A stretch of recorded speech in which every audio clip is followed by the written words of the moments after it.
اور آج کا جو ہمارا ٹاپک ہے وہ ہے ہندوؤں پر اسلام کا اثر۔ جب ہندوستان میں اسلام آیا تو اس نے کس طرح اثر کیا اور کیا کیا تبدیلیاں ہوئیں وہ پڑھتے۔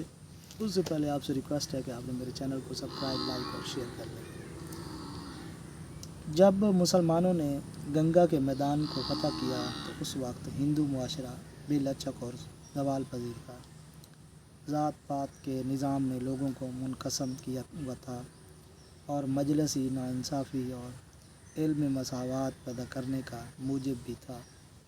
بدترین حالت اچھوتوں کی تھی، جن کے محض ہاتھ لگانے سے دوسری ذاتوں کے لوگوں کا کھانا، کپڑے، استعمال کی اشیاء بلکہ جسم تک برشٹ کہ ناپاک ہو جاتا تھا، کیونکہ جس شخص کو کسی اچھوت کا ہاتھ لگ جاتا تھا اسے پاک ہونے کے لیے نہانا پڑتا تھا۔ جنوبی ہند میں کسی اچھوت کا سایہ بھی اونچی ذات کے ہندوؤں کو برشٹ کر دیتا تھا۔ بت پرستی اور توہمات عام تھے۔ اسلام کے اثر کے تحت بعض ہندو مفکرین نے لوگوں کے عمومی خیالات کے خلاف بغاوت کی اور ان کے مذہبی عقیدوں اور سماجی ڈھانچے میں اصلاح کرنے کی کوشش کی۔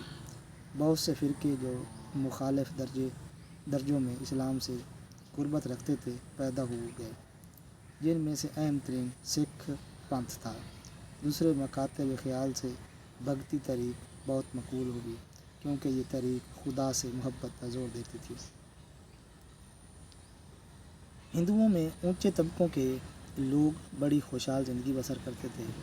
ان طبقوں میں جاگیردار، رئیس، سرکاری ملازم، تاجر اور ساہوکار شامل تھے۔ ہندوؤں نے جلد ہی فارسی سیکھنا شروع کر دی اور ان میں سے بعض نے اس زبان پر بڑی استعداد پیدا کی۔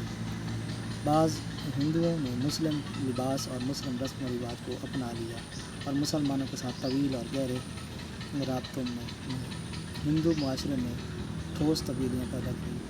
پانیکار کہتا ہے، اسلام نے ہندوؤں میں انسانی مساوات کا تصور، اپنے عقائد پر تفاخر کا جذبہ اور ایک ایسا قانونی نظام متعارف کیا جو کئی لحاظ سے اس زمانے کے ضابطوں پر اضافہ تھا۔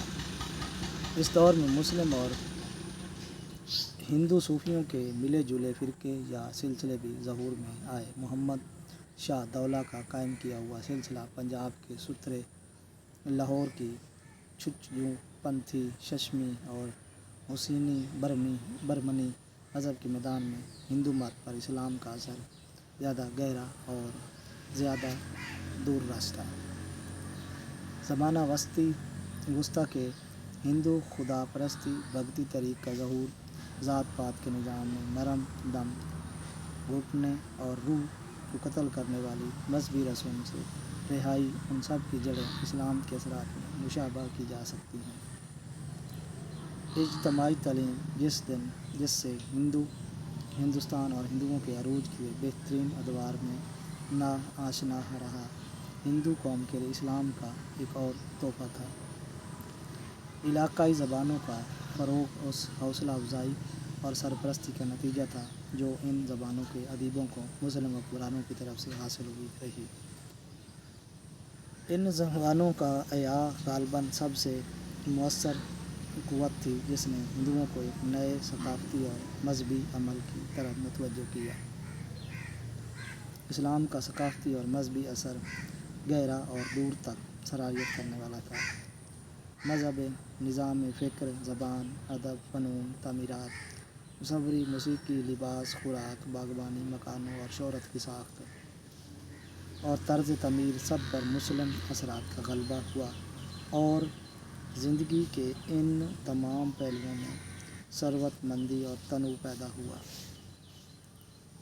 بے شک اسلام اپنے واضح، معین اور سادہ ایمان کے ساتھ، جو خدا کے متعلق تصورات اور قیاسات تھے ان سے ذہنی انتشار کے متضاد تھا، مذاہب کے پریشان کن مسئلے کے تسلی بخش حل کی صورت میں سب سے ہندوؤں کے لیے پرکشش ثابت ہوا، جب باقی لوگوں کے لیے اس کی معاشرتی جمہوریت، ذات پات کے بندھنوں سے رہائی کی ایک خوشگوار صورت تھی۔ آج تک اتنا ہی، نیکسٹ ویڈیو ملتے ہیں۔